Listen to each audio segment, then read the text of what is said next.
Ito na po yung exciting part. Yung mga COA report po at saka yung COA observation as regard to computerization.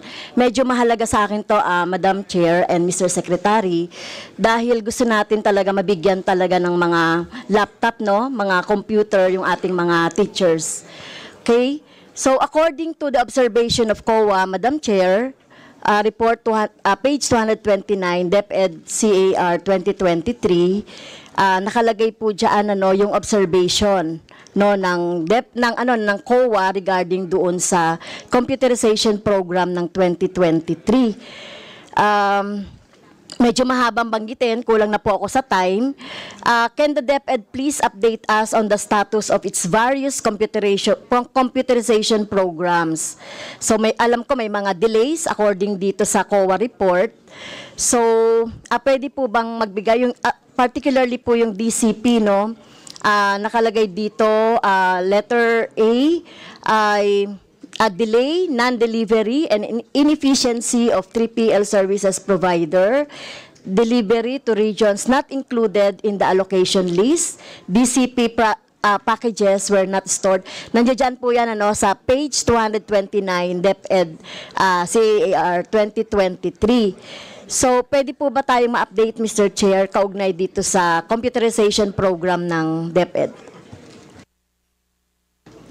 Secretary, please. Yes, Madam Chair, this was before my time. With your permission, I will ask some of the undersecretaries, our Undersecretary for Legal, Yusek Omar Romero, to discuss that. That's a Transpac, if I'm not mistaken. Yes. Yusek Romero, you're Yes, thank you, Secretary. Thank you, Madam Chair, Mr. Chair. Yes, in response to the question, the observation of the COA is the delayed delivery or the non-delivery of the computers to the regions. And we are happy to update, Mr. Chair, Madam Chair, that earlier this year, the Department of Education, as directed by our operations strand, directed our regional offices and our schools district offices to pull out all the goods procured and which remained in the warehouses of the third-party logistics supplier, yung Transpac po. So, if I'm not mistaken, almost more than 90% have been pulled out, with a minority remaining only in the Carmona warehouse of said logistics supplier.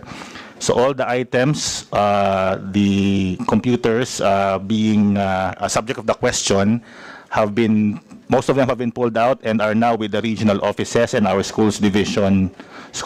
district offices rather, for distribution to the schools, Mr. Chair, Madam Chair. Dagdag ko lang, Your Honor, na naabutan ko to nung na-brief ako, nagulat ako na 4 years old na pala yung mga gamit doon. Since 2020 pa po yung mga kagamitan doon. So, we contacted the Air Force and others to help us remove. But and in addition to what Yusek Romero said, there are over 1.5 million items still in Carmona and other warehouses. Laptops, books, furniture. So we're doing our best to get them out para hindi mag-deteriorate yung mga materyales, Your Honor. Thank you. So may timeline po ba tayo para makuha na po itong...